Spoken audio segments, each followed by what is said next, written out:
DD214 Network podcast is for mature audiences only. Any videos, music, or entertainment not originating from DD214 Network is used and covered under Section 107 of the Copyright Act of 1976, also known as fair use. Opinions expressed are our own and do not represent any DoD or U.S. government entities as a whole. This podcast is for entertainment purposes only. Viewer and listener discretion is advised. You are no longer alone now because we have you.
Is that my song, John?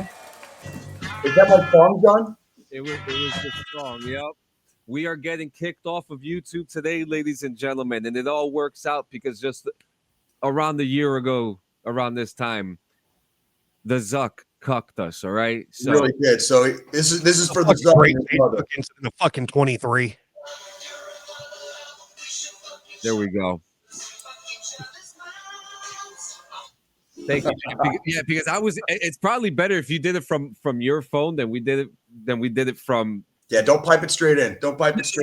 Yeah, nah. Let's do it the actual pirate way. That's the thing. The Creedence fucking sound bit that got played, that is right there at the edge of, if it was 1 second longer, it would be a fucking copyright strike. It's over. It's like completely over. It's fucking over and on.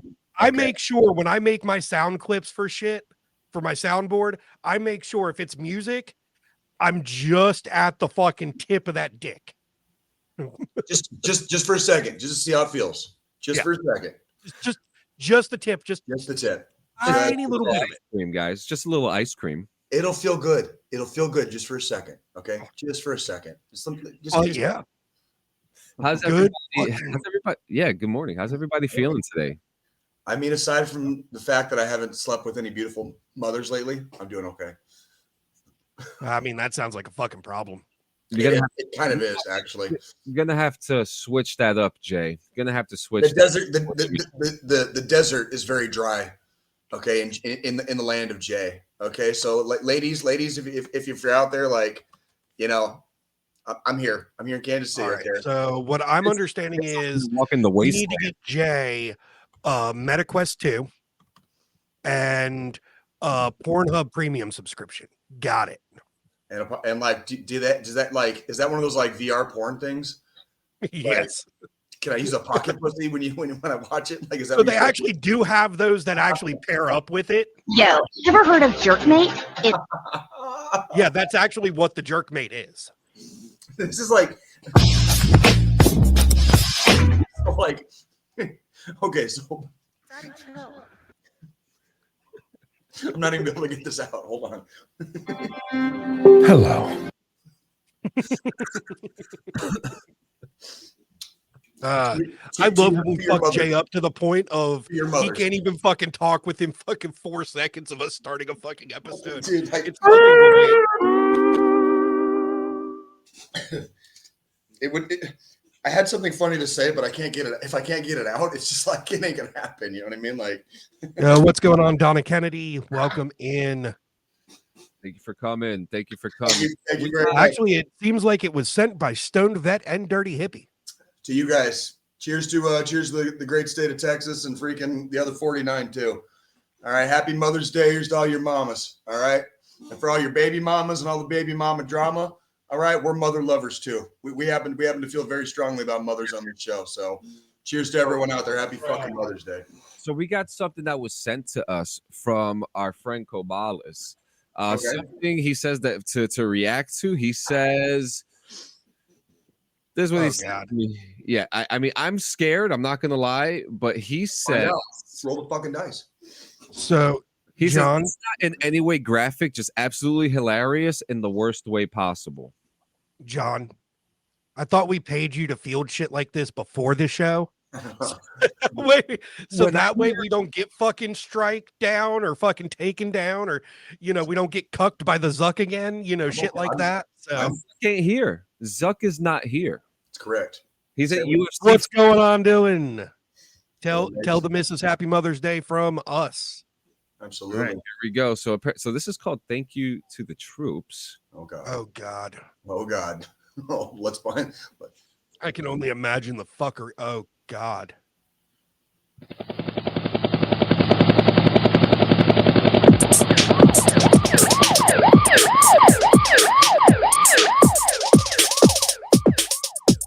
Thank you, thank you, thank you, thank you, thank you to the troops from the dusty, deadly streets of Iraq. We can't wait till you all come back. Thank you, thank you, thank you, thank you, thank you to the troops fighting terrorists in Afghanistan. You're the one, you're the man. On a bright red carpet, you'll always stand while we be rocking with the funky band.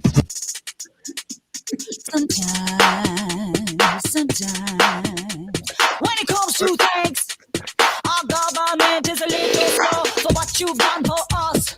You should get Halliburton's gold. Thank you, thank you, thank you, thank you, thank you to the troops who'll be jumping and jumping, high-fiving planes, doing paraloops. Okay. All right, John, that's good. John, I think we're good. I think we're good. Fuck that shit. Nope. Fuck that. Did we smoke meth? Did we smoke meth this morning? Like, I thought she was gonna thank us by servicing certain parts. Or whatever. When she came out of that fucking supply crate, I was expecting titties to pop out at some point or some. I was shit. Man, they're bringing the huas back on the fob. They're bringing all it totally seemed like it was about to be a very low budget fucking porno film. I would have been okay with that.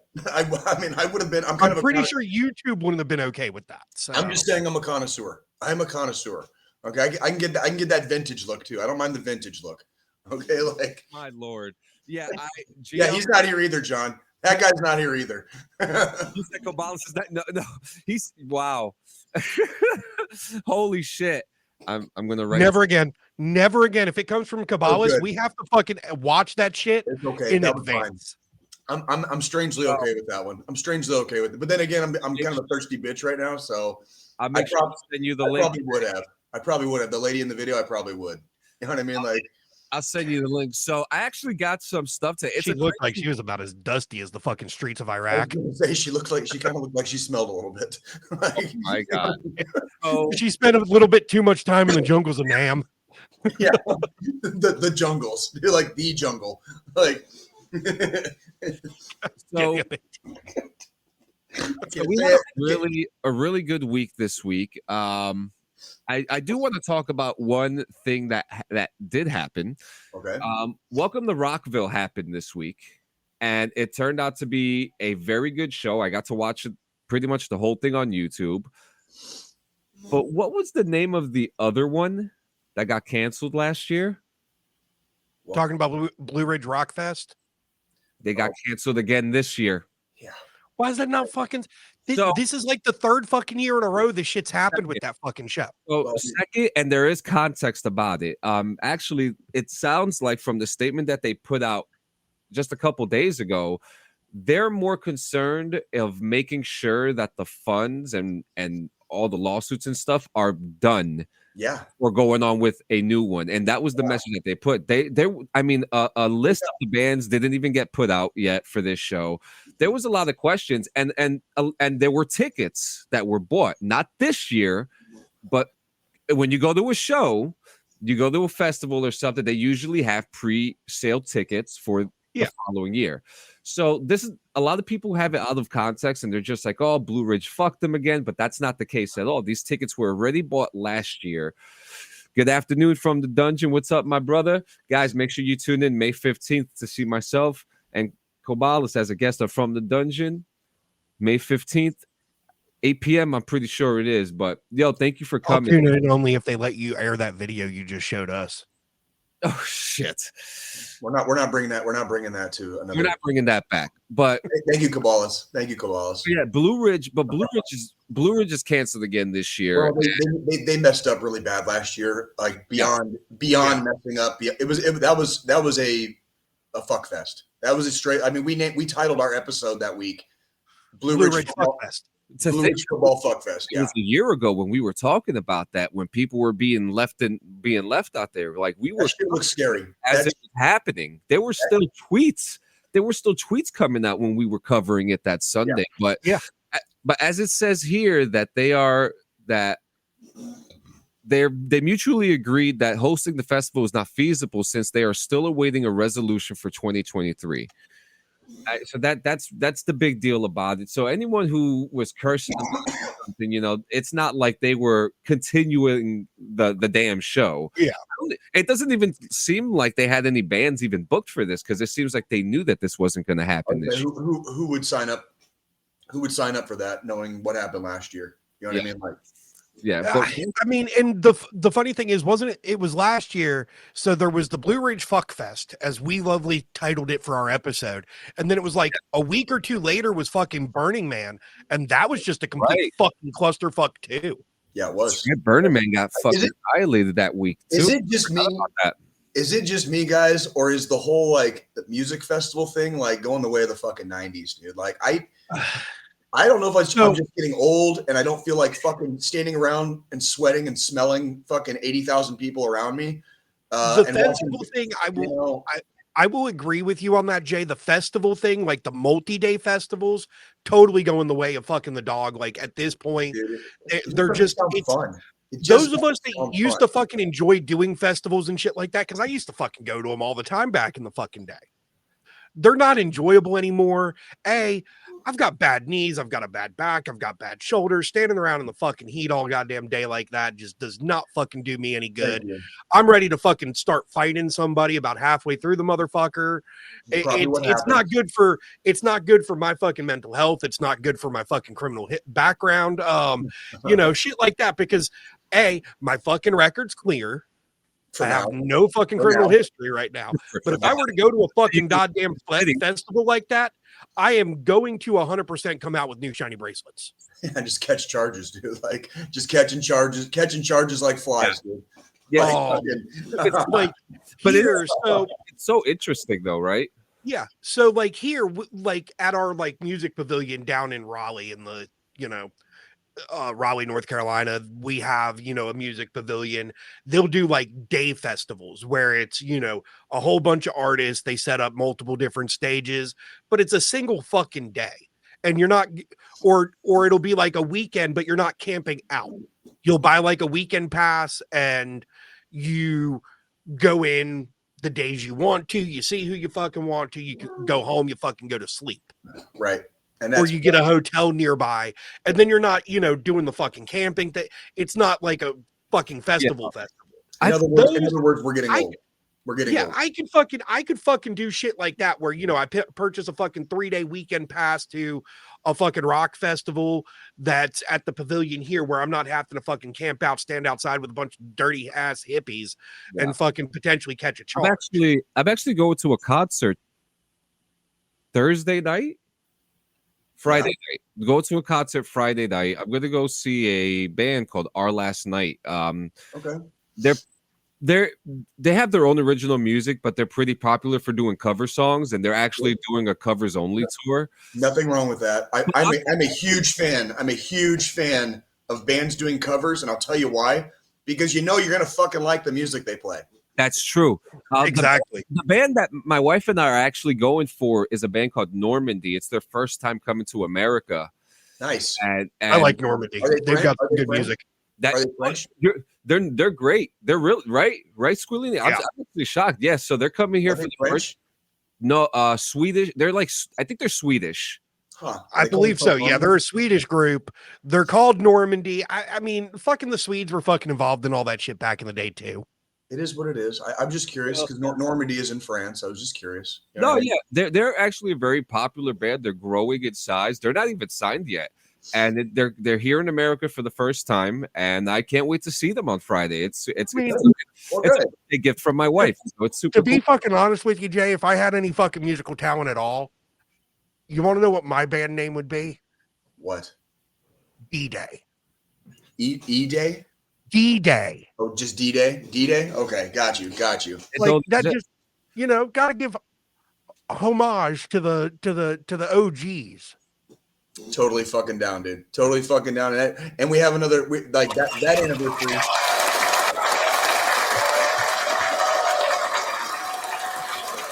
That's he's not wrong. That's one of those things where like that anniversary is coming up next month. Now we're a little bit less than a month away from the. We are. Is it 80? This year's 80 years. 80 years. This is going to be 80 years since D-Day, dude. Like that's some shit. That is some fucking shit. 80 years since I can't wait to talk about that. Are we gonna fucking watch some fucking Saving Private Ryan? We might have to. I think we might have to do that. What did we used to do? We used to link up our systems or something and watch movies together. Do you remember that, John? Like back in the day? I vaguely have this vague memory when I still lived in Colorado. We used to link our shit up and we'd watch fucking movies sometimes together. We got to do a DD214 movie night. We really do. We can do that. We can do watch parties on fucking Discord. Yeah, we can. We can. That is correct. I think that's how we start. I could be wrong, but I think that's how we did it at least once or twice. We did it once. To watch the goddamn a fight. Was it a fight? No, it was the awards. It was the video game awards. Remember? Yeah, it was the VGA. Fucking Christ! You remember that? I mean, fuck. I had a whole thought process then talking about fucking watch parties and shit. Threw me off. We were talking about D-Day. So this time of year, with D-Day and all that shit, my go-to isn't Saving Private Ryan. Band of Brothers. Yeah. Cool. I watched that last year. It's a fucking cinematic masterpiece, to be honest with you. I watched dude. And we just covered 2 weeks ago that some of the cast members just are going to be fucking doing a jump for the fucking anniversary. Yeah. They went and got fucking trained, officially fucking trained to be able to do a jump for the fucking anniversary of D-Day. Every time I watch that fucking miniseries, it's I've seen it before. I know what's going to happen, but there's still times I fucking choke up. Oh, dude! When they liberate the fucking concentration camp, dude. I lost it. I completely lost it because I was just that's what you have to deal with. That's the shit. That's the shit. When you go home, you don't fucking talk about what you saw. You know what I mean? When you talk about some of the guys that just don't. When you see suffering on such a fucking mass scale like that, and there's other forms of suffering in the wars that we've done, and when you see it on that scale. It's really hard to quantify, and then seeing it put on the screen, it hits different. It hits different now that I've been out for a couple of years. It hits different, Right. That's right. So let's move on. We got real quick. The Kansas City Royals. Oh God, are in the top 10 in MLB. They're in the top 10. Okay. It sucks that weekend I'm out there. They're fucking away game.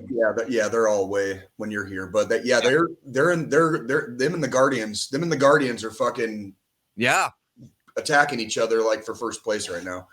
Yep. The Royals are playing good baseball right now. They've got good pitching. They've got good pitching. They've got speed on the bases, and they're making contact with the ball at the plate.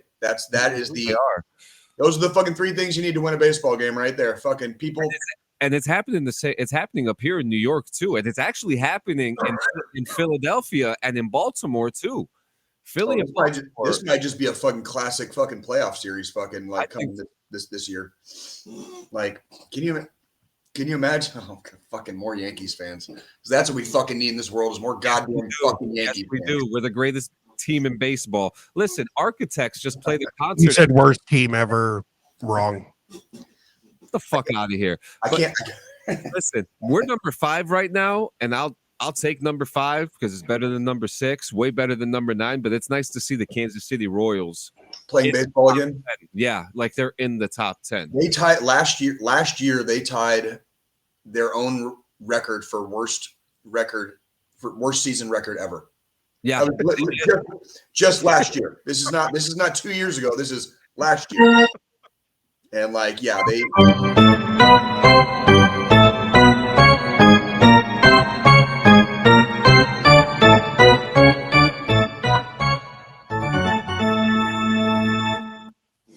Copyright strike. If somebody ever tried to copyright strike that on us, dude, like I would go to Facebook headquarters and commit vandalism. I would do crimes. You mean YouTube? YouTube. We're not on YouTube Facebook anymore. We removed. Well, go Facebook forcefully removed us. Yeah, so like I'm going to start with Facebook. We cucked the Zuck. That's correct. We did, and like I'll start at Facebook and make my way to YouTube. We'll see how fucking fast the cops get there. And breaking news: Jaws star Susan Backlini is dead at 77 years old. Oh, which character did she play in the first movie? Jay's like, yeah, I don't fucking know who that is. She was the shark's first victim. That's what I thought. Was it the swimmer? It was a swimmer lady? Yeah. It was the first one. At the very beginning. When you first Yep. Yeah.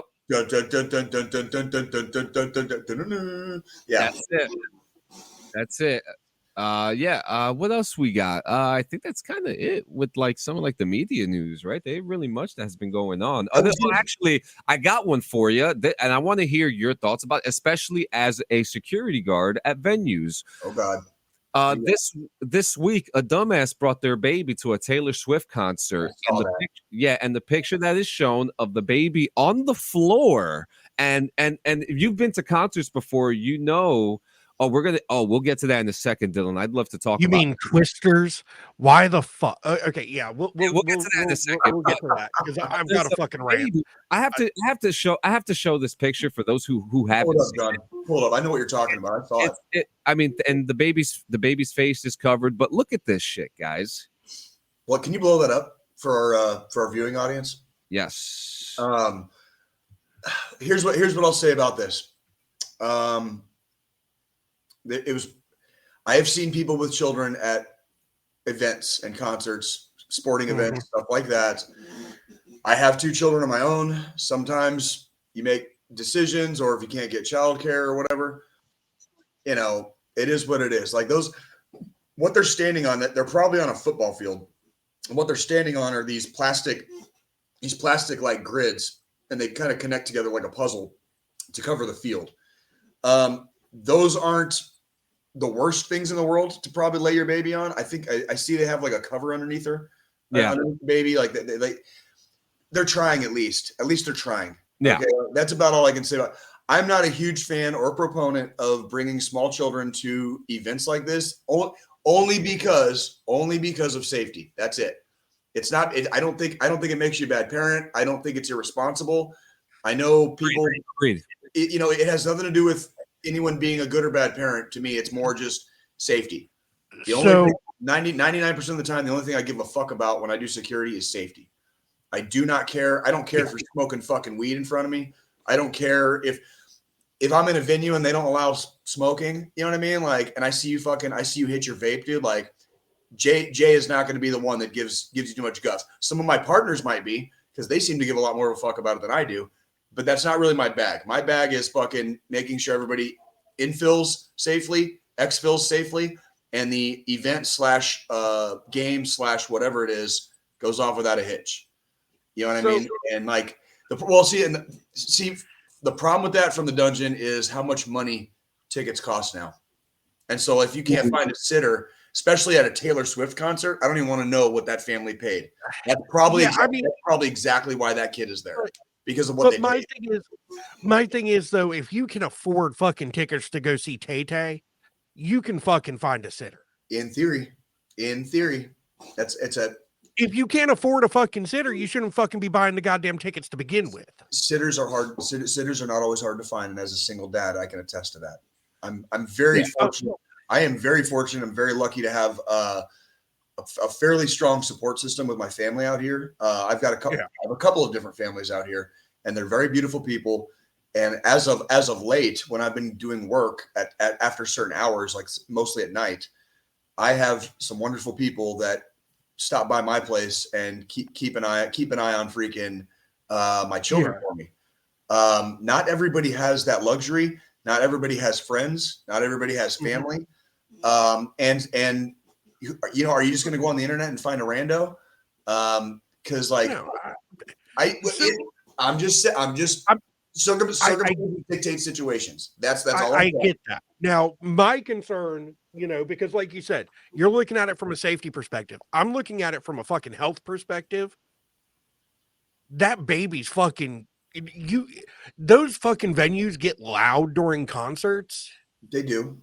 That's what the little baby headphones. You know, yeah, but what about people who are smoking and don't know that there's a baby there? Okay, if you have a problem with your baby being around vape and smoke and whatever. And by the way, we are talking about a Taylor fucking Swift concert. It's not like people are smoking crack. It's not like people are smoking crack rocks. Okay, like, yeah, it's not like not like you know they took their baby to a fucking Grateful Dead concert and there's nothing but fucking pot smoke all around. Probably a bunch of fucking. It's probably a bunch of middle-aged moms fucking giggly on fucking edibles, dude. Okay, like it's not like you're seeing fucking. It's not like the Tech Nine concert. As soon as Tech Nine on stage, like fucking, it was just like weed smoke everywhere. Like I totally get they make, you know, like headphones and earmuffs for babies, because when my kids were younger, I took them to fucking NASCAR races and shit like that. Yeah. And I'd put, you know, fucking hearing protection over their ears, but also they weren't in that. Like, if you look at that picture, I'm going to say that baby's, you know, around about maybe a year. 18 to 24 months, probably 18 to 24 somewhere months. Somewhere in that year to 2 year mark. And I'm not sure if you've ever tried putting hearing protection on a fucking 18-month-old, but that shit ain't fucking staying. You can barely keep fucking shoes on an 18-month-old. What makes you think you're going to be able to keep fucking hearing protection? I think I feel blessed because both of my children have always been pretty good, and when they would listen when Dad would ask them to do stuff like that. And there had been a couple of times, like a long time ago, we went somewhere to a rifle range, and so I could shoot my guns, and they listened, and they just watched. They didn't really get to do much, but they watched, and they sat, and they were good. And now they're older, they understand, you know, why we do safety stuff and why we cover our ears and, you know, all that. But yeah, I mean, but you know, I just, you know, the hearing damage. I don't think you're wrong. I don't think you're wrong. There's a time and a place. There's risks there. You know, we're it's Mother's Day. I'm gonna give an example. My mom, when I was like 6 or 7, my mom and dad went to go see fucking Meatloaf live at the fucking pavilion up the damn road from our house. The neighbors watched me and my brother. After that, while my parents were at that fucking concert, the sound alone for my mom blew her eardrums. She suffered permanent fucking hearing damage at a fucking concert. I believe it. So, you know, I have to be. I started carrying. Nice. Again, I get where you're coming from, though, Jay, because you know, concerts definitely nowadays are kind of, you know, tickets to certain artists and shit can be fucking expensive, stupid, ridiculous. Yeah. And you know, sometimes you have no choice. If we're being fair, no judgment on the mother who brought on the parents that brought the baby to the fucking concert. I can think of much worse concerts than Taylor Swift to bring a baby. I'm not bringing a fucking baby to a goddamn Slipknot concert. That's not going to fucking happen. I was going to say, I think prevail. I think this particular probably one of the most mellow concerts you could take your kid to is a fucking concert. I can think of much worse. Like this is probably just a lot of people wanting to hate on fucking Taylor Swift. Yeah, this is just like you know, it's kind of like she's in her I'm gonna get hated for no reason era right now. So like when her fans bring babies to the concert that they paid thousands of dollars for, that's where they were. That's standing room only. That's on the floor. That's like by the stage. So so they definitely paid some fucking money for that. They're in the shit. They're in the shit. Absolutely. So next, actually, Dylan Mason brought it up. Twisters. There's a new Twisters movie coming out, and it's so funny because we just had a Twister pandemic a week ago. Yeah, and Joe's already having a fucking conniption fit. Dude. Yeah, and the movie takes place in the areas where those tornadoes just hit, like and Oklahoma and Texas. Yeah, and the movie is about a tornado pandemic, and look, Squillini, I know you got some negative shit to say about it. I'm just gonna say right now, the movie for me looks fun. I showed the trailer to my wife and my wife. How old were you guys when the first one came out? I remember seeing the first one in the movie theater. I remember seeing the first one in the movie theater. I saw the first one in the movie theater too. But how old were you? I was young. Little fucking young ass. I was young, yeah. Little fucking young ass. The original one come out. I think it was 95, 94, 95. Somebody spot check me. 96. 96. I was a freshman going into sophomore year of high school. Yep. So yeah. I was already a teenager. No one ever forgets the scene with Paxton and I forgot who the other actress was in the final scene when they're in the eye of the tornado and they Hunt to the belt. Who was it? Helen Hunt. Helen Hunt. That's who it was. Dude, that's not how it works with tornadoes. Like, don't ever do that. Like your clothes would be ripped off, and they would find you battered and fucking like. You would look like fucking hamburger meat from all the fucking debris that you got hit with in the middle of that. Okay. Like it would be a belt tied to a fucking like a lump of hamburger meat. Okay. Oh, there wouldn't be much left. Okay.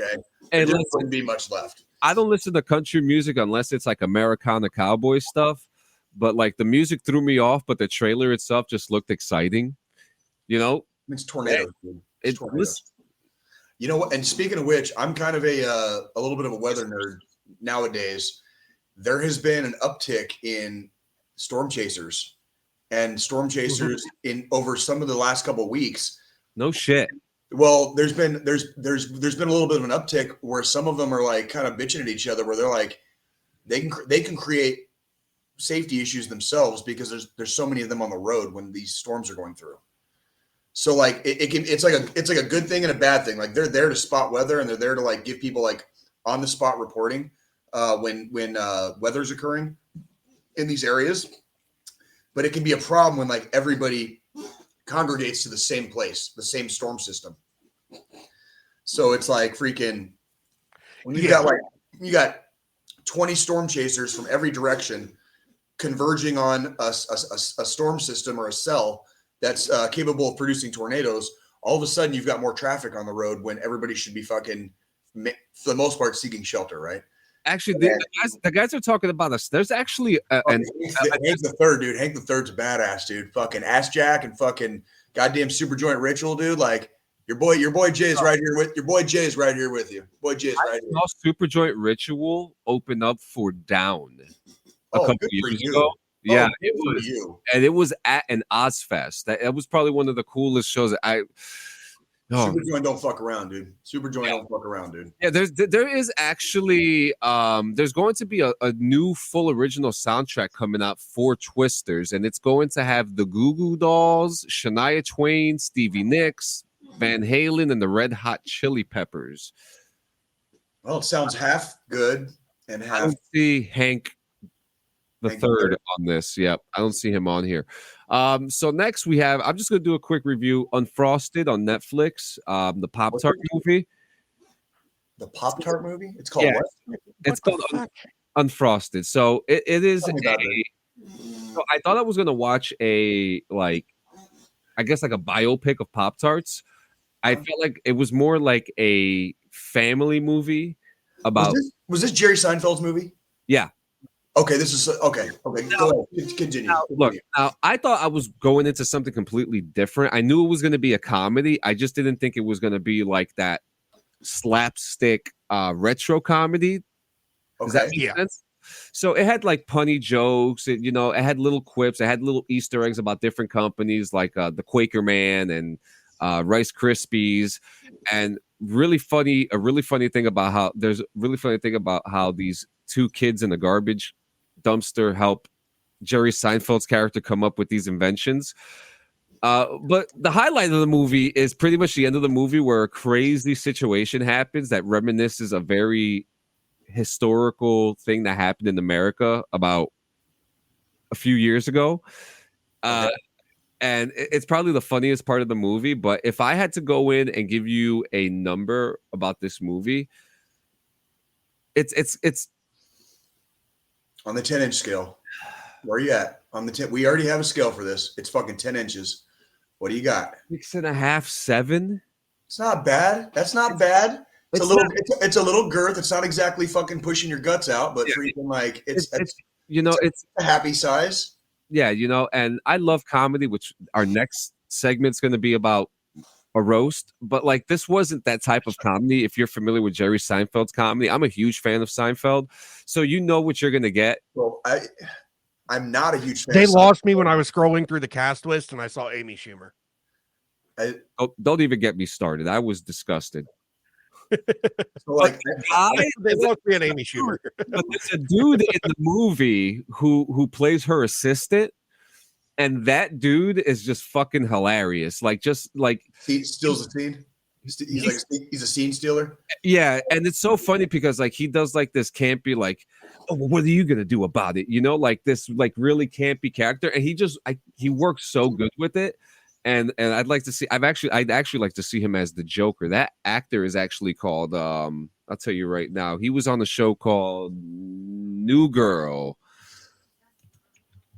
The actor is and Bill Burr plays John Kennedy, which he was the highlight of the whole fucking movie, to be honest with you, because he says something about what service is this on? I might need to fucking. I'm not a huge fan of Seinfeld. Is it on Netflix? Yeah. Oh fuck! I might watch that tonight. So it's Seinfeld, Hugh Grant, Melissa McCarthy, Amy Schumer, Jim Gaffigan, Bill Burr, Christian Slater, who plays the Milkman. Yeah, James Marsden, Dan Levy, Peter Dinklage, Max Greenfield, John Hamm. There's a lot of people. That's a who's who. Yeah, I was gonna say that's a who's who of like comedians and fucking. That's exactly what it is. It's like all of Seinfeld's friends put into one movie, and it worked. Cedric the Entertainer. Cedric. Yeah, listen. All I'm going to say is that there was Bernie Mac, and there was Cedric the Entertainer. Now I'm taking my wife's joke right now, but I think we would have been better off with Bernie Mac still around. Is all I'm saying. Bernie Mac's what? He's gone.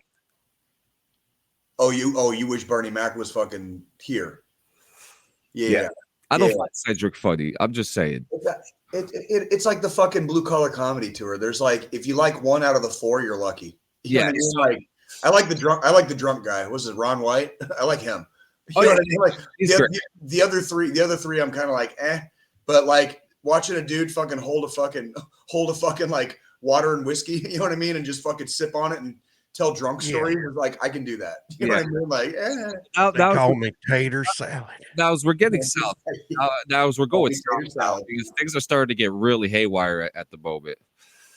The roast of Tom Brady. I heard a lot about this. I did not get a chance to watch it. I apologize, guys. Before we get to it, I just want to add in. So, and I'm sorry, Scolini. We have different opinions on this specific individual. The last roast I watched was the roast of Bert Kreischer, and the only way to watch that was through OnlyFans, right? And that was the sorriest fucking shitty fucking roast I've ever seen in my fucking life. It was terrible. Yeah, no, the roast of Bert was fucking completely It was horrible. terrible. Now, look. I'm not a Bert Kreischer fan. I'm not going to go into why. I don't want to shit in anyone's cereal, but it just like after I was turned off from the roast after that. Like it was terrible. But then Netflix was just like, "Hey, we're going to do the greatest roast of all time, the roast of Tom Brady." And Squilini, kick it off. I mean, it was good. You go ahead, John. Oh man, so okay, yeah, so I didn't watch it, so I think Joe needs to refill his drink real quick. oh yeah, so I mean, everybody. There's so many people who love Tom Brady, and I mean, I can feel like that Tom Brady was the perfect person to roast, and he was actually a very good sport about this. I was gonna say, There was one moment. There was one moment that he got off his seat, and they cut it off from the Netflix post production, where Jeff Ross made a happy ending joke about Robert Kraft. Okay. And Tom Brady went up and was like, "Don't ever fucking say that again." For real though? Like for real. Like he was like genuinely pissed off about it. And like So one of Brady's only things was no sex jokes about Robert Kraft. yeah, I'm gonna get to that too, But Dungeon. But why? I just want to know, but why?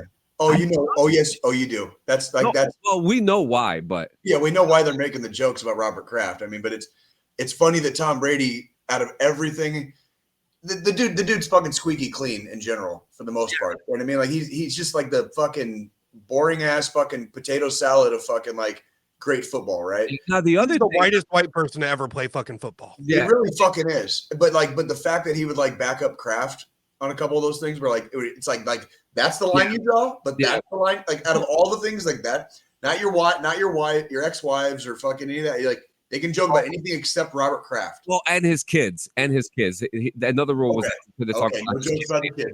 You can joke about the ex-wives, the girlfriends. he kind of broke his own rule because do you mind spoilers, Jay? What's my name? Fucking, my name is Jay Campbell. Dude. I'm gonna guys, I'm gonna put a spoiler warning up here. I got it. Oh, sweet. I press it again. My bad. So, yeah. So, one of the craziest moments was that when Tom Brady went up and he started roasting everybody, he made a joke to Kim Kardashian and was just like, I know she was nervous here today, not because of the roast, but because she left her kids at home with their father. And that's a good joke. That was a good one. Randy Moss made a hilarious joke about saying, like, you didn't trust in me to cheat with you guys. Right. That's pretty good. That was the NFL. First off, Andrew Schultz, who's one of the funniest comedians right now, said that it was amazing to see all these NFL legends come up. Joe Bledsoe, Randy Moss, Gronk was there. You know, and they were just Kobalas. Oh, so yeah, you're welcome. They tore, thank you, thank you, Kobalas. Yeah, thank you, Kobalas. I will say the best part. It's a roast of Tom Brady, but they roasted Gronk more than they fucking roasted Tom. Oh my god, yo! That's what I wondered was how they were going to even roast. Like, how do you roast a guy that won fucking 7 Super Bowls? You know what I mean? It's like his wife. They talked about fucking he's just so squeaky clean. He's so boring. He's Bert Kreischer and Tom Segura. I have to say, their little thing that they did was actually kind of hilarious. They even went off to say that Tom Brady, they compared him to a Nazi, which was fucking hilarious. Like everyone was along the lines of a joke I would make. It's like when you're too perfect. When you're too perfect, it's like every comedian was on fire. You know, usually there's always one person that always bombs. Not one person bombed. But for me, the highlight of the night was Kill Tony's host, Tony Hinchcliffe, who went in and he said things that I can't even say on the air right now. That's how crazy it was. And I just want to say, Netflix, good on you, because you didn't even take it out. Like comedy, Netflix doesn't fucking care. No, comedy's back, and this helped me. And Brandon Wayner from You, Me, and Lore said this. After watching that, it made me feel so much better about how we do podcasts. Mm-hmm. That's why we've never established hard fucking line boundaries for ourselves. Yeah. We're all about like, we'll say whatever the fuck we want to say. If people don't like it, they can turn it the fuck off. And this was so, but Tony Hinchcliffe, he went, and I am going to say this joke because it was absolutely hilarious. Dana White, he did a 60-second thing, and that's the thing. Kill Tony, the show is you pull a name out of a bucket, you do 60 seconds to do a bit.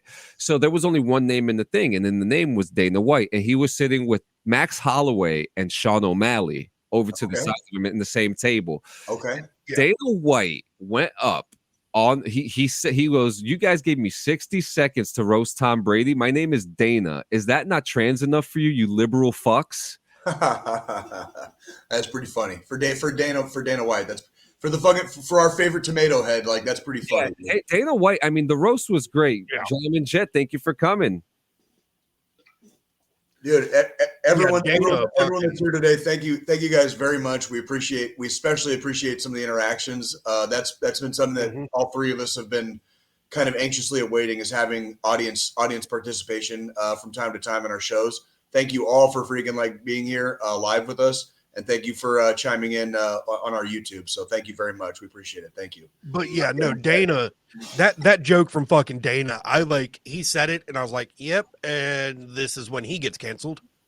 We love you. We love you, Kobe. We love you. Joe, don't you know you can't cancel billionaires, dude? It doesn't exist anymore. No, it doesn't exist anymore. They did such a good job. I mean, even Andrew Schultz, the one comedian, he said that for the NFL legends to go up there and read a teleprompter and not skip a beat, and just like there were even jokes saying that Gronk was reading the teleprompter ahead of time and laughing at the jokes before the jokes were made. He was though. Yeah. Like every time they zoomed at him, before a fucking joke would come out of somebody's fucking mouth, Gronk's over there fucking giggling like a giddy fucking schoolgirl. And it's like, this motherfucker's reading the goddamn teleprompter. That's cute though. That's cute. Do you guys know where Gronk went to college? Where? University of Arizona, Tucson, motherfuckers. Really? Did he really? Yeah. Did you ever meet him? Look it up. No. No. He was in college, I think, when I was in high school, and then he graduated and got drafted and went to the NFL. But I was a kid when he graduated college. I was a kid.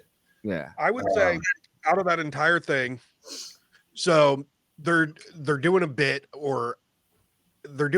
and like someone's like, I think it was Brady talking to Kraft and Belichick, like, all the years I spent with you guys, 20 plus fucking years, and we've never had a drink together.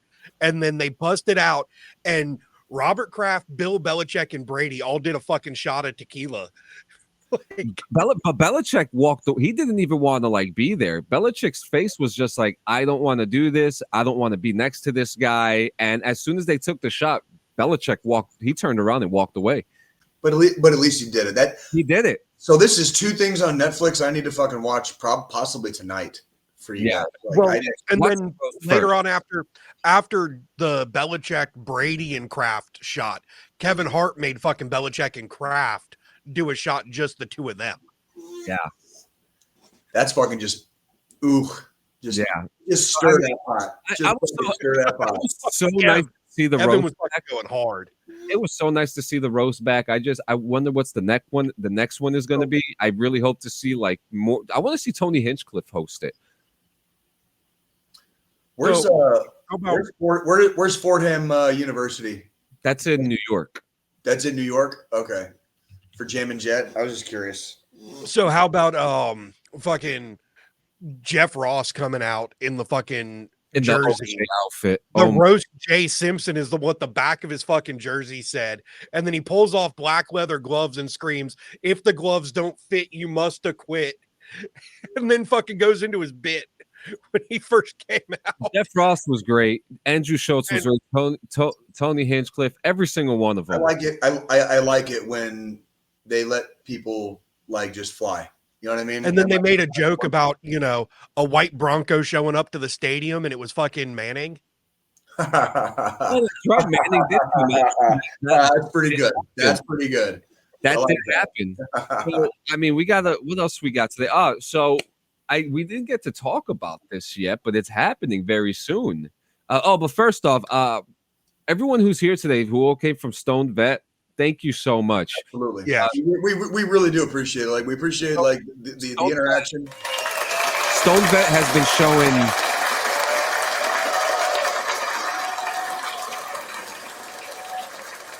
hell yeah.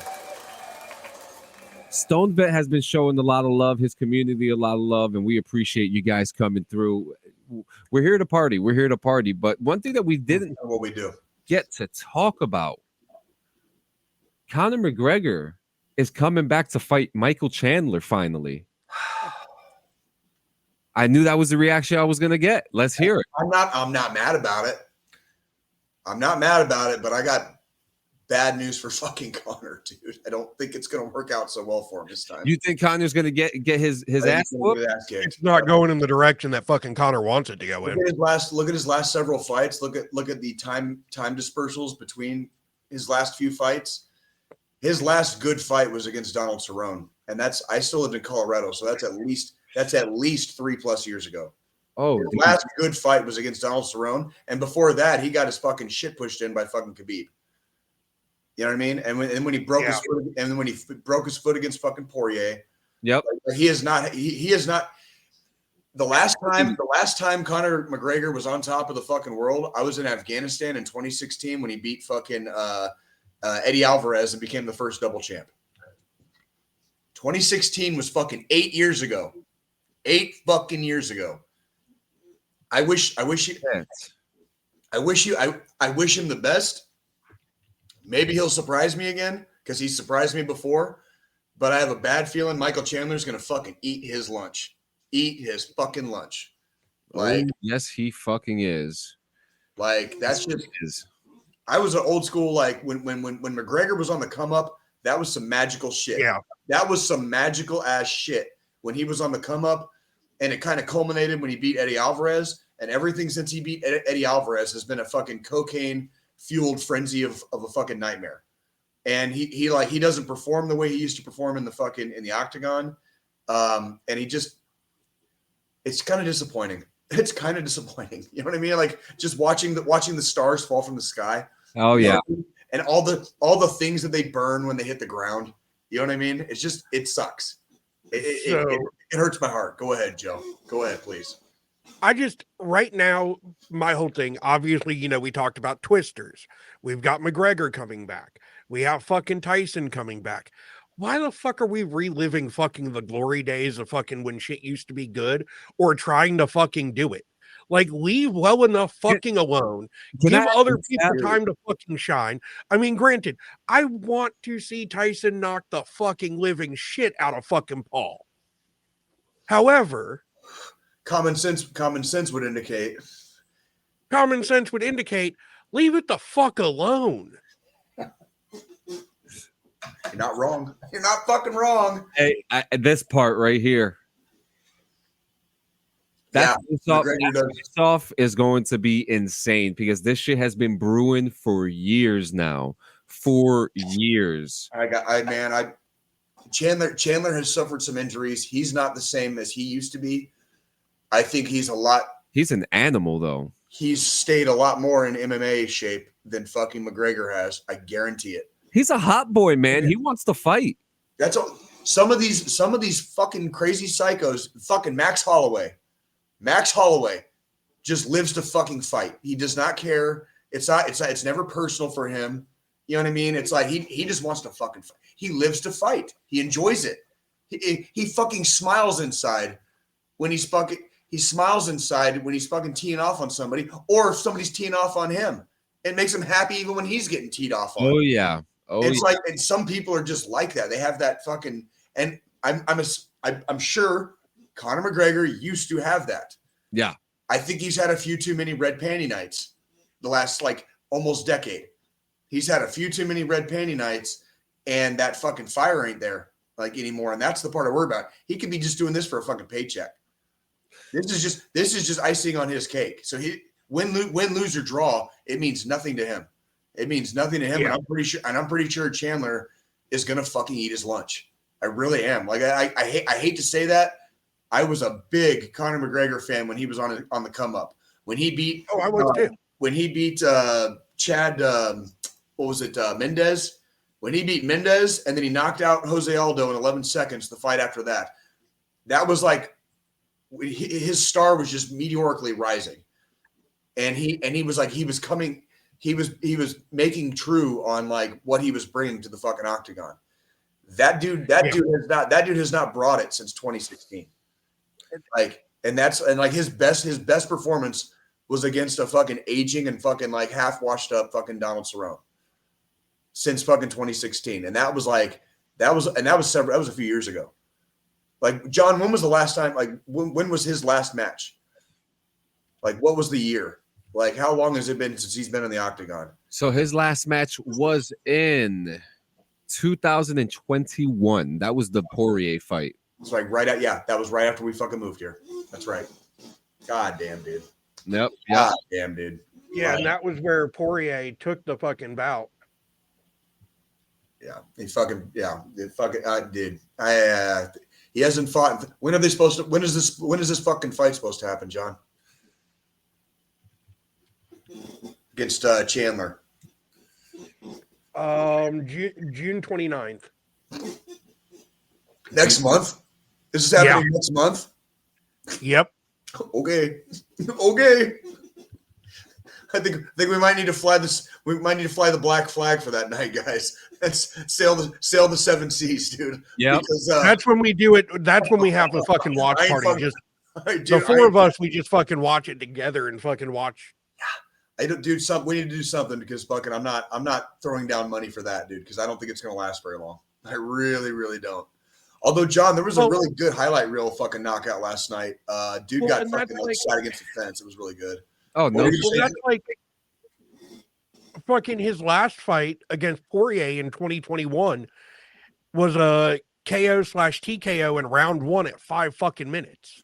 Yeah, like McGregor got his shit rocked. Yeah, and then he stepped back and he broke his foot, and he fucking they had to he made it out of the round, but fucking he couldn't continue. He couldn't continue because he had a broken fucking foot, and it's like that was 3 years ago. That was 3 fucking years ago. That's the last time he stepped foot in the octagon, dude. That's bad juju. That is bad juju. Like that does not bode well for our friend McGregor. Okay. No. Like, so we got some military news now. I'm starting it now because there's going to be some interesting topics to talk about. Okay. We have a very bad situation that happened this week in Florida where a senior airman, special operations officer, was shot as seconds after he opened up his door. Coming from article written by BBC, Florida police have publicly released a body cam footage from a deputy sheriff who shot senior airman Roger Fortson, 23 years old. A lawyer of the victim's family, citing a witness, alleged the police bursted into the wrong home. But they have disputed the claim and said that the deputy reacted in self-defense after he saw the Fortson armed with a gun. The airman was shot on May 3rd at his home from the Special Operations Wing at Hurlburt Field, Florida, where he is based. That police officer has been placed on administrative leave, and it's currently being investigated by the Florida Department of Law Enforcement and the state attorney's office. This is a devastating. I saw the body cam footage. I have too. Those cops are fucking idiots. Okay, they have no fucking discipline. Okay, they have no idea what the fuck de-escalation is. Yeah. Okay. By the way, those specific fucking Keystone This is the same fucking department that got into a fucking firefight because a fucking acorn fell in their fucking car. Same exact fucking department. This is the fucking acorn department. Same one. Same fucking department. These are fucking Keystone cops. They're fucking gangs. Okay, they act like fucking gangs. You are legally allowed to have a fucking firearm in your own fucking home, especially in Florida. Yeah, those fucking Keystone cops murdered that kid. That was a straight up murder. That was fucking murder. Mm-hmm. And they were at the wrong house. You come into the wrong fucking house. Hey, de-escalation tactics, motherfucker. Dude.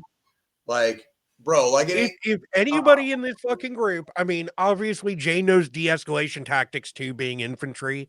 But from a policing standpoint, I was a fucking cop. I know de-escalation tactics. Thank you. Okay, so what? We hit the wrong fucking house. I see somebody with a gun. I'm going to de-escalate the fucking situation. I'm not going to shoot unless they go to fucking point that gun at me. Yes, I might draw up. I saw the fucking video. It never got pointed at the cops. Yeah. Like that's what I'm getting at, though. That's what I'm getting at. There was no legal reasoning behind fucking that cop pulling the goddamn trigger. The gun wasn't pointed at them. They weren't being threatened by the dude. He just had a fucking gun in his own fucking home. That's it. And he And was you allowed to do busted in that. his fucking door. What the fuck do you expect to happen? Most states that have carry laws have castle laws also, or stand your ground laws, that allow you to defend your own fucking property from invasion, from fucking trespassers, shit of that nature. Did you see what the cop did? Like when he knocked the first time, he fucking like stood out. He stood out of the way of the people. It's like anybody can fucking stand out of the way of the people and say it's the fucking cops. That ain't gonna fucking like, dude, like that just makes me fucking more sketched out. No shit. He showed up to the fucking door with a gun. You know what I mean? Well, and No shit. that's my thing. Like I've seen, we're not cop haters here. We're anti cop murder. Okay, that's all it is here. Like we understand in a civilized society we need law enforcement. The problem we have is that in some cities, in some counties, we have police organizations that are more like fucking Nazi regimes than actual fucking policing. Thank you. That's fucking that, and that's almost every fucking police department across the nation has to protect and serve in their fucking motto somewhere. Except the courts have now found that they are not legally bound to protect or serve. They don't have to. Like, and they've won court cases on this shit. And it's like, then what the fuck are you doing the job for? Well, and that's just like you have to go to court. You have to go to court to prove that you're not legally obligated to protect and serve as law enforcement. Then what the fuck are you doing the job for? Right? I'm sorry, right? You know, the court systems that fucking determined that and shit, those fucking judges need to be fucking thrown the book at too. Because there definitely needs to be some reform with our legal system. Part of policing is fucking community service and community activism and protecting your fucking community. God damn it, Joe. I know plenty of fucking departments. Come on.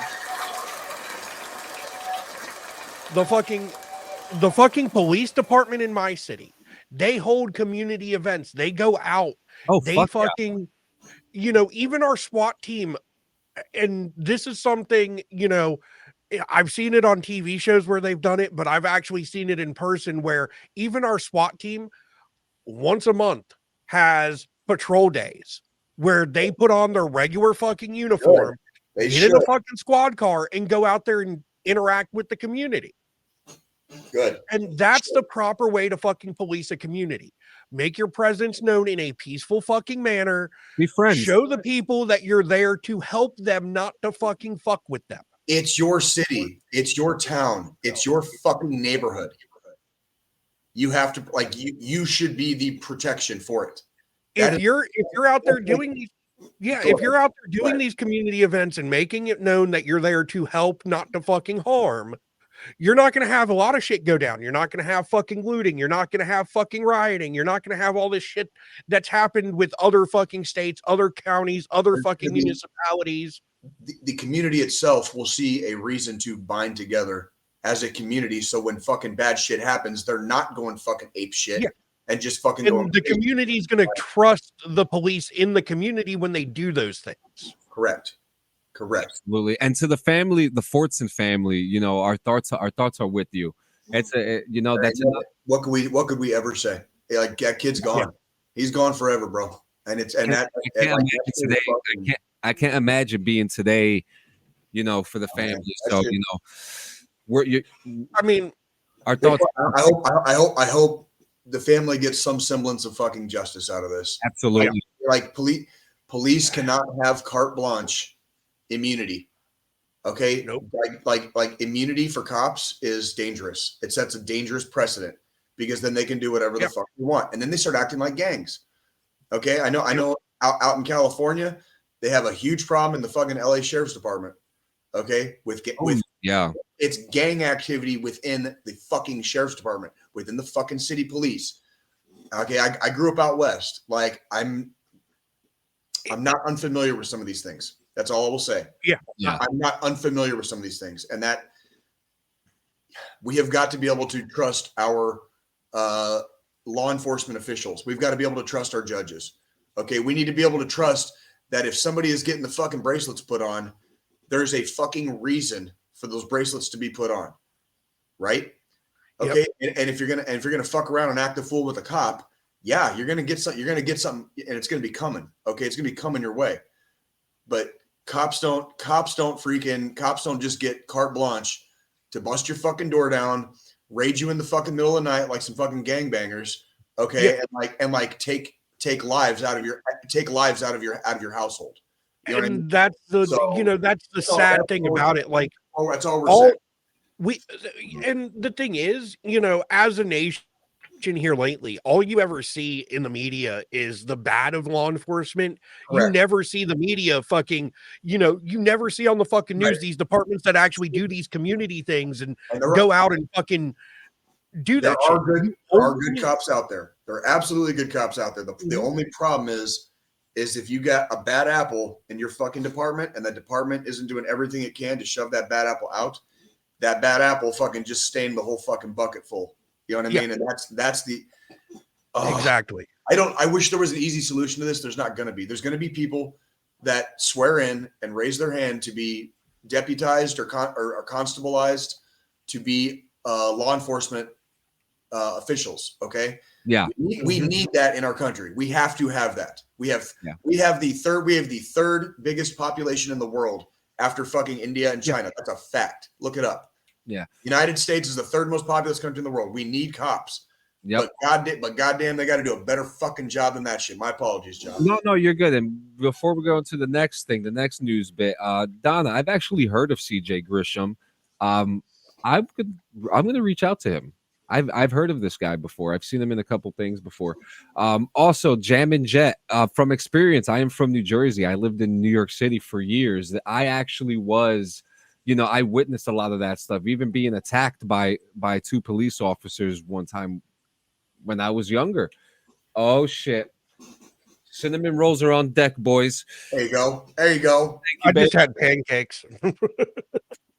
Yeah, so So Jammin, I know exactly. In fact, to be honest with you, I lived in the Bronx. I used to live a couple blocks away from Fordham University, and that's where I saw it the most, especially on Fordham Ave, where you see groups of people scamming other people, playing dice and cards in there. So, like, you would see the police kind of just like walk in and, be a part of it, but not in a communal way. Right. If that makes sense. You grew up in Westchester. Fucking Westchester. Is that where you're from? That's Maurice's favorite place in the world. And if you know who Maurice is, if you don't know who Maurice is, I'm just gonna say Yanis Papa's 3-card scam. Yeah, there it is. He knows exactly what I'm talking about. The 3-card scam. So next in news, this one holds true to my heart. But it's actually kind of funny. So have you guys been able to see what military defects have been looking like lately? I just remember from when I got out a few years ago, they were still. They've been making it more accessible for soldiers to come in. So they've built kiosks for soldiers to come in and get their stuff. So the Army that pumped out $4 million to expand this, they came up with a new method, and now the kiosks are about to be obsolete. So it's super. I saw that when they were working on it and it, and I was like, I don't think that's going to work much better than it's not working. There's a failure point in the Army's DFACs, and the failure point is in the fucking chain of command every time. Mm-hmm. I have been stationed at Fort Carson for the last 7 years of my career. For the portions of those 7 years when I was not deployed or fucking in the field training, I would occasionally stop into our DFACs to see how the soldiers were eating, and I would eat there just to see how the soldiers were eating. And sometimes it wasn't always bad. I'm not going to say it was always bad. I usually went in for breakfast because the Army is, for the most. Breakfast was the best meal that the Army could make. For the most part, the Army doesn't fuck up breakfast. For the most part, from experience, our highest numbers and our best foods were through breakfast. Yeah. Now that being said, lunch and fucking dinner. The Army has had problems for fucking years, and you have single soldiers that are basically forced to live on base. Okay, unless they want to pay an exorbitant amount out of pocket to live off base and still maintain their barracks, because they would still have to freaking maintain their barracks even if they lived off base. and they'd have to get permission to live off base first. When you're forcing these kids to live on base, that is their only meal option unless they go and have to buy their own food. In their barracks, they don't have some barracks, you're not even allowed to have like hot plates. There's no stove. Mm-hmm. You're not allowed to cook in your room, right? So they're forced, like they're basically like eat the shitty DFAC, or maybe it's closed right now. It's not even fucking open, right? And you're hungry for fucking dinner. You just got off work. It's fucking 1800, and the goddamn DFAC is closed again. Now you have to pay money out of pocket just to eat your fucking dinner after a long ass fucking day at the motor pool or in the fucking goddamn S shop, whatever the fuck your MOS is. You know, you're hungry though. Like it's been a long fucking day. You know, the flag went down an hour ago. You're just now getting off, and now the fucking DFAC's closed. Imagine how much fucking morale that kills. I don't mean to interrupt. My specific DFAC in Fort Benning, we combated that. We had 3 shifts instead of 2. Yeah, 3. That's what it takes. It's logistics. And the failure point is in the chain of command for not providing proper logistics to man and fucking operate and keep freshly stocked these DFACs for our soldiers. And a lot of it has been with private companies coming in, and there's a whole thing. It goes into, it's not just the fucking DFACs. It's how on-base housing. Yeah. Fucking, like there's a multitude of things. And they're spending millions on that too right now too. Yeah. Go ahead, Joe. So, I mean, obviously, you know, we've got the logistic issues with the DFAC, with on-base housing, with shit like that. Y'all want to know what happened yesterday at the Marine Corps Air Station Cherry Point Air Show? Oh, shit. I've got some people. What? So, my sister-in-law and her husband, they're down that way for the weekend with his family, and they bought tickets to go to the fucking air show yesterday. $350 for the fucking group to go. What? They leave their fucking house. It was like 6 people. Holy shit. That's still a lot. Yeah, but they got premium tickets so they'd get, you know, really good fucking seating and not have to bring their own chairs and shit. I don't fucking know. They spent way more than they should have to begin with. But so they leave their beach house at 6 o'clock yesterday morning. At fucking 1 o'clock in the afternoon, they hadn't even made it on base yet. The air show started at fucking 11 a.m. Eastern. Oh. Traffic was so backed up, they moved 20 feet in 2.5 hours. No. It sounds like the line trying to get into Warped Tour. Dude, fuck that. There were so many people that just ended up turning around, going back to their house, going back to the beach. There was the comment section for it was fucking hilarious on Facebook. There were people that traveled from fucking out of state. There was one couple that drove down from fucking Quantico, Virginia for the air show yesterday and couldn't even get on base. Missed it. I missed it. Oops. Did they get to see it from outside at least? No, because they were so far back in traffic, they weren't even close enough to fucking see the damn jets for the air show. Damn. Fuck all that, dude. It's logistics. Logistics, people. I'm just waiting. I'm just waiting to figure out what fucking, you know, colonel or fucking whoever fucking gets fucking whoever it is. I'm just waiting to find out who gets fired. And I got one for you that's going to question a firing in this last news article I have. Are you ready for this? Oh, here we go. Can't wait. A Navy supply ship has run aground by a junior officer off the coast of Bahrain shortly after the ship's master, his captain, left the bridge to eat dinner, an investigation has revealed. In Bahrain? Yeah. The USNS Alan Shepard had finished up a maintenance period on July 15th. It was on the way to a port in Bahrain when she was directed to an area just offshore to wait on a pilot. The master took the ship there and then went on to eat dinner, leaving the ship in the hands of a much more junior third officer. Well, that don't look good, do it. And 30 minutes later, the Alan Shepard was grounded on a shoal. God damn it, dude. The investigative summary that was provided to military.com found that after the ship's master, as well as the navigator and the chief's mate left to eat, the ship's third officer became distracted by a fishing vessel and tried turning the Alan Shepard to avoid it. However, the officer, who has not been identified, was not cognizant of the ship's position in relation to the shoals and shallow water while he was maneuvering the vessel. What the fuck? It wouldn't be until the next day when, helped by rising tide and tugs, the ship would be freed from the sand. The investigation noted that the Alan Shepard's standing orders dictate the masters will be on the bridge when the ship is in shallow water. It cited the failure of the ship's top officers to follow their own rules as one of the factors that led to the incident. Correct. That is correct. You can't. We don't. If you dude, the rules is rules, dude. Like you don't break your own rules. Mm-hmm. Especially not when you're, operating fucking multi-bajillion-dollar ships. Isn't there a general order for something like this? Yeah. What's your first general order? I will not abandon my post, or I will guard my post and everything within the limits of my post until I'm properly relieved. And there it is. Until I'm properly relieved. Like you have to be relieved.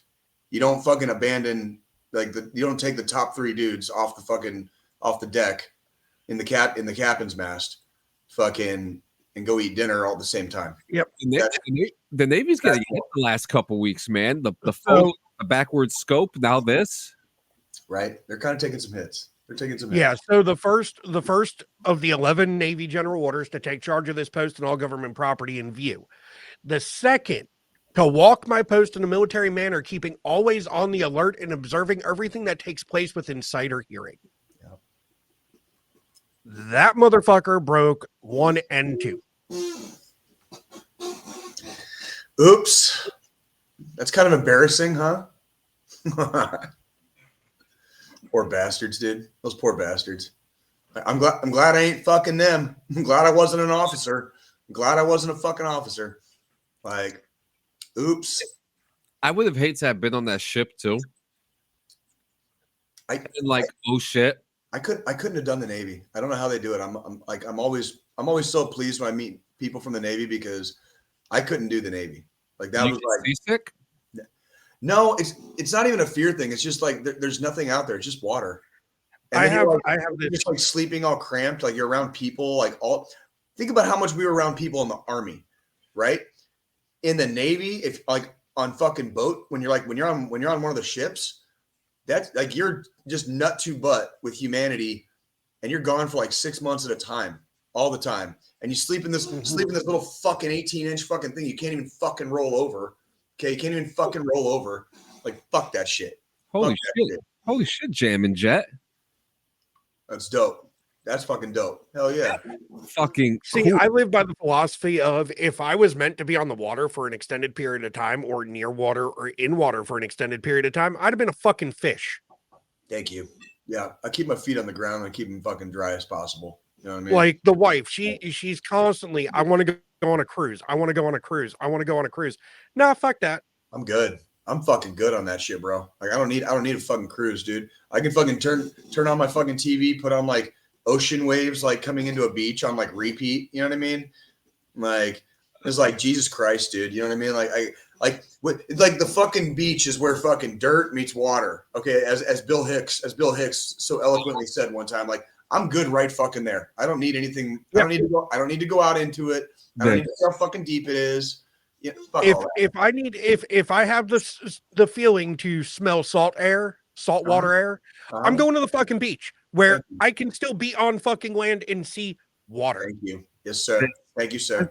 This is hilarious. I was raised that the Navy was a branch of the Marines. And then we have Dylan. I work with a dude that was underwater for 7 years of his career, and he's definitely different. Yeah, I fucking bet. Submariners? Yeah, the Submariners, that's a whole different classification of like, that's a whole different part of the Navy. The Submariners, you're like, nope. Fucking no. When I was in high school. That's Panama. This dude's a badass. He's talking about Panama. Yeah. I remember when that happened. When I was in high school, my area having Marine bases, Army bases, Air Force, all in this area of in North Carolina. My high school had Navy JROTC. Okay. And our enlisted instructor was a Master Chief Petty Officer that was a submariner. That dude was a whole different breed of fucked up. Guarantee it. Guarantee it, dude. Like one of my buddies fucked around and found out one day. Fucking Chief, love Chief to death. Probably one of the biggest influences in my life that wasn't a member of my family. Chief snagged this kid up by the fucking collar of his dress blues and fucking body slammed his ass through a fucking table. Well, good. Sounds like the kid deserved it. I love how we're talking about like abusing kids in high school, but sometimes they got it coming, you know. Listen, some of them start coming in, and I've seen the videos on Facebook. That's how they learn. That's how they learn. Fuck around and find out what the fucking. And then our officer instructor was a Marine Corps full bird colonel that used to fly the fucking Herring. Holy shit. And guys, we're coming up towards the end. Super excited. I mean, this is a slamming episode. Yeah. You know, it flows quickly. We had, I'm expecting more. I mean, the summer's just about here, so I know things are about to get crazy in the news. So, I mean, in the next 2 weeks, right? Squilini and Jay will be together. Yeah, that's gonna be fucking cool. So it's 214. I'm still working on trying to get a veteran guest for that episode, which is going to be interesting because a lot of them are busy. But yeah, expect that in the next 2 weeks. There's just more podcasting. Expect some crossovers with Bronx Rips and video games, Clean and Friends, Yumi and Lore. Something. There's going to be some exciting stuff coming soon. We appreciate everything. If you want some merch, go to www.cleansanchez.com. When you go there, you could go over to the DD214 section. There's a couple merch things. And then today, there's going to be a new t-shirt, the Dumpster Fire t-shirt. Dude. Jay's been asking me about the Dumpster Fire. We're bringing it back. It's an old design that we've had. We're bringing back the Dumpster Fire. So be prepared for that, guys. But yeah, one of you guys, it's time. Take the final thought. I could do it this week if that's okay, Joe. Of course. Yep. Yeah. So it's been another 168. We're glad to have you guys. All right. Thank you guys very much for all the chat today and everything and being here with us live. The last week of my life there's been a little bit of like what you might call internalizing and pontificating over certain things. It's really, really easy for us to make mistakes. And I know for a lot of us, when we make mistakes, it like freaks us the fuck out and it can trigger us and it can trigger our behaviors and our emotions well past the point of when we make a mistake. I want to encourage everybody this week. It's okay to make mistakes. It's okay to freaking make amends after you've made those mistakes. Okay. But at the end of the day, we still have to move on. All right. We're not going to make a mistake and fucking go home that night and fucking cry into our fucking pillow because fucking shit didn't go our way. All right. I know it happens sometimes and it happens with me too. So don't feel bad if it does, but that's not what we're supposed to do. We're definitely not supposed to take our bullshit out on other people because they don't fucking deserve it, especially the civilians. Okay. Civilians, our fucking spouses, our kids, our fucking pets. All right. We don't take our bullshit out on other people. Okay. If you're out at the fucking local watering hole and that fucking punk kid is fucking just talking too loud or whatever, fucking pay your tab and get the fuck out. Like, just leave. Okay. Like they aren't there to ruin your good time. It's easy for our good time to be ruined in general. Okay. Be aware of your surroundings, be situationally aware, be responsible when you imbibe. I know a lot of us kind of like self-medicate, if you want to call it that. We're not against that here, but we do advocate fucking responsibility with it. Extreme responsibility. Okay. We're talking about absolutely taking ownership of our own actions and our own devices and the stuff that we put out there, not only in public, but within our own households. Okay. If you are having a hard time, if you're having a bad day, if you are fucking sobbing into your fucking pillow and just fucking like barely able to breathe, okay, there are people you can call. All right. Call your family, call your friends, call your fucking homies from the goddamn service. I don't give a shit. Okay. If nobody's picking up the phone, if you got nothing left, all right, dial 988. All right. You can also dial 1-800-273-8255. That's 1-800-273-TALK. There are people there to listen to you. Licensed behavioral health specialists on the phones 24 hours a day, ready to take your call. Okay? Don't be scared. All right? Jesus hates a fucking pussy, so don't be one. All right? That's not what we fucking went through. All the fucking bullshit we went through just to fucking stumble and fall at the fucking finish line. Fuck that shit. We're going to be around for a fucking while. We're going to die fucking old and gray. All right? And we're going to laugh at the gods while we do it. All right? But we can't do it if we're fucking falling. Mm-hmm. All right? If you need some help, we're going to be here to fucking pick your ass up. That's what the fuck we do. We pick each other up and we fucking get you a little bit farther down the goddamn trail, okay, for the next person to fucking take over if you're still fucking hurting. When I was fucking battered and bruised a couple years ago, we had some fucking bad times. All right? We had some fucking hard times, like dusty roads, hard times. Woo. These two fucking guys right here fucking picked my fucking folded ass up and carried me a little bit farther down the trail. All right. And it was one little step at a time, one little thing at a time. Some other homies came in. They fucking took me a little bit farther down the trail until now I can fucking stand on my own and I'm fucking walking down the trail on my own again. All right. If you need help, fucking get it. There is no shame in that shit. There's no dishonor in asking and reaching out for fucking help. I would rather carry you than watch you fucking crawl a mile on fucking broken glass and rocks. All right. I'd rather fucking carry you. My boots can fucking take that shit. Right? So that's what the fuck we're going to do. Gentlemen, it's been a pleasure. For everyone that joined us today, thank you very, very much. All right. We love you guys freaking very, very much. All right. Thank you all. We expect to see you guys here in approximately 168 hours, 7 days from now. Same bat time, same fucking bat channel. All right. No fucking around this week. Let's keep it fucking responsible. Let's keep it fucking tight. All right. Don't add to the population. Don't subtract from the population. Okay. If you're gonna fucking hit it, fucking wrap it up. Okay. If you ain't got a condom, don't be a dummy. Shoot on our tummy. All right. Love you guys. We love you guys. Yo. You guys in about 168 hours.